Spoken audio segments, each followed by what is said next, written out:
I want to make this video by saying I let people kill my confidence. I let myself kill my own confidence. I really was going to start this video by sharing a story I made, but I just don't feel like that's the need for that. I feel like I have to make a video explaining about the different people you let into your life. More so, it just irritates me because it's like you have people that come around you and call themselves friends or call themselves they're looking out for your best interest, but the only thing they have to offer is hatred. Now, I really do kind of want to call this person specifically, but I think the only time this person has really done anything is just played video games with me. I haven't really done anything else besides that. I haven't called a chick over me. Hey Jalen, how is it going? So, and this is the same person that also said, well, I think you should stop making videos. And it just bothers me. It gets under my skin because I'm sitting here thinking about their opinion more than actually thinking about my goals. I'm thinking about, okay, why should I make videos? And I hate to call people haters. I hate to be so quick to call them haters, but like that's really what they be. They be jealous, they be envious, and they really trying to stop you from doing what you're trying to do. I would say what God is trying to do, but you know, that's it's just everything seems so like, oh, he's trying to attach God to everything. He's trying to seem this point. You have what you take it as, right? Like you like so. My videos is really explaining about like God and society and how God is looked at in society and how people really devalue God in society. And so I made all these videos. They were all chaotic. I wasn't really trying to make them informative for my best. They were all just like my short TikTok videos. If you go on my shorts, they're all just rants. They're all just something off, completely off the dome, just like this video. But my attention is really not even trying to. It's just me literally being in a moment and saying whatever the fuck comes to mind. And we all have repercussions and consequences for our actions. So I have consequences and repercussions for my actions. So if I'm not trying to take time out to look very informative or like I got a businessman and this is my business, then people are gonna see it like that. Then people are gonna take it like that, and they get to say whatever about my art, my craft, because that's how I present myself. That's how I give out whatever I'm trying to build up. And so it's taken a long time for me to actually trying to shape myself up and chisel off the pieces that doesn't need to be there. But this process is more like believing in yourself, right? I literally went into the bathroom, I looked in the mirror, and I thought about, wow, I really don't have like the people that I really thought that didn't believe me. Like, yeah, their words say something different, right? Like, well, I believe in you, but then the actions behind it, does they really mean they believe in you? Just like I say, my mom, right? I think about, okay, I remember having a good conversation with my mom. Mom was very busy, but she said, son, you can do anything you set your mind to. And I remember that, and like I looked in the mirror and I said, yeah, she's right. I can do anything I want to. And I also think about my dad. My dad, he has like some type of parenthesis. I don't know what you can call it, like a limit to what type of success he want to see. Like he want to see me become a successful crypto person. And so I got a little money in crypto, but it's not like none of that. And I'm only holding on to these things because I'm a grown adult and I've missed out on a lot of quality time with both my parents. And I'm getting a lot of quality time with my grandparents though. And their actions, it I'm kind of confused, but I do know they believe in me for the fact that it's taking time for me to actually build boundaries and get respect. But as long as I keep staying and putting on my boundaries and keep trying and keep showing, hey, I'm a person and I'm not going to be treated how you were treated or how you accept to be treated.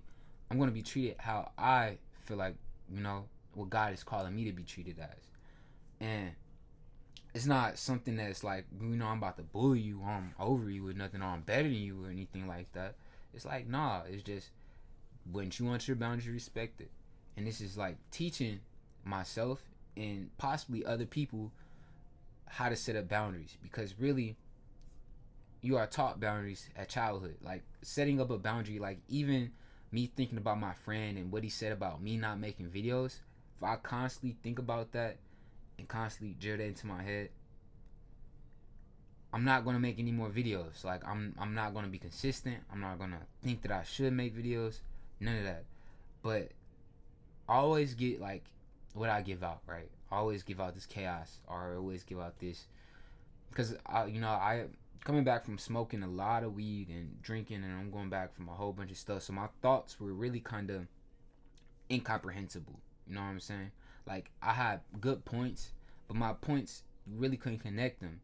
Like I understood how to connect them, but my logic, right? It wasn't. It was all over the place. Like if you know how to be spiritual and understand what I'm talking about, you would know how to connect the dots yourself.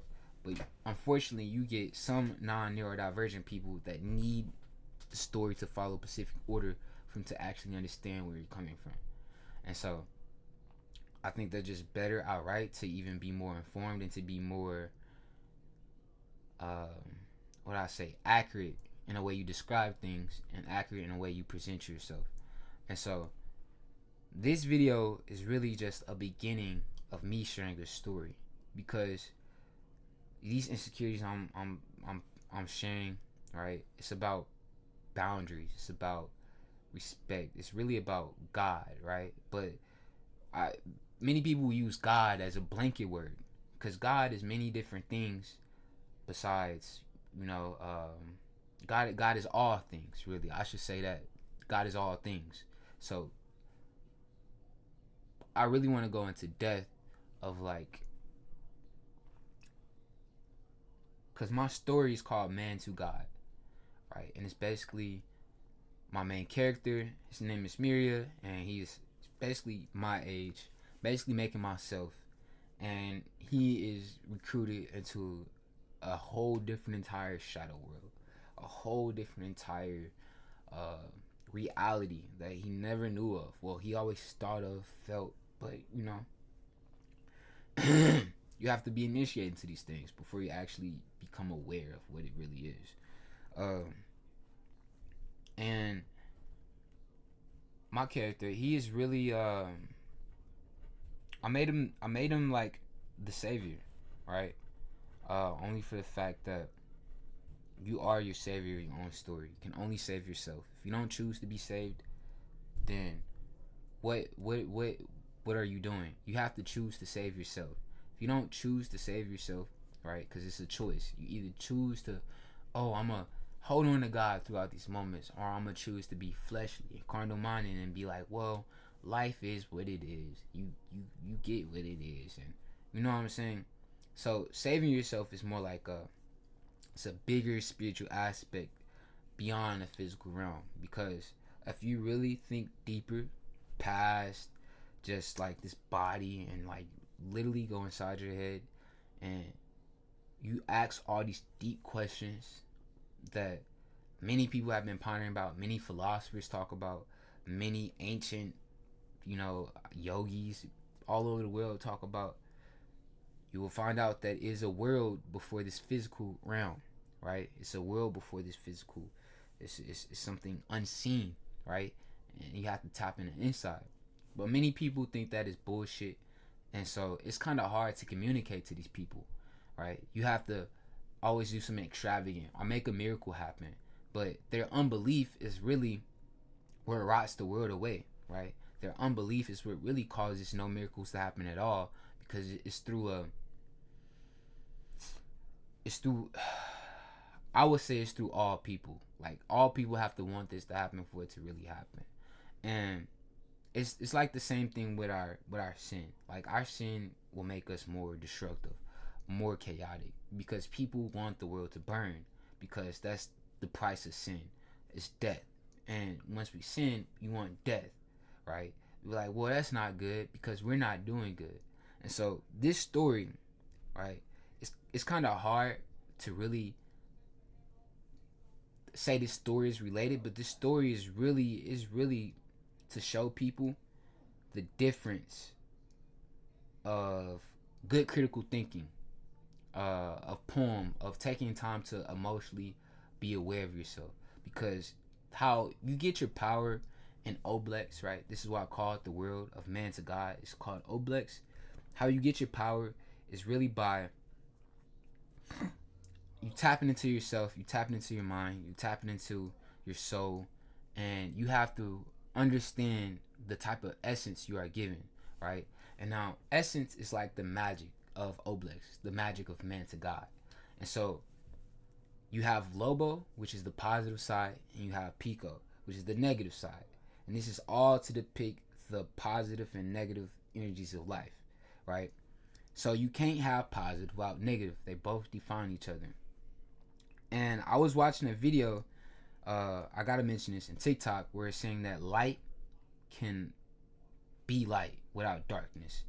And I think about that sometimes, and like that's how God wanted to be, where it's always light, day and night. It's almost hard to imagine that something so, honestly, I like what I think that's beautiful, because you become mature enough to appreciate the darkness, to appreciate the pain, to appreciate the stuff that you go through, to appreciate losing something. You begin to appreciate going through dark times, and imagining life without dark times is like, it's kind of more chaotic. It's like, how would everything function? How would it function? Hold on, man. I'm gonna cut this short. Hold on. I'm gonna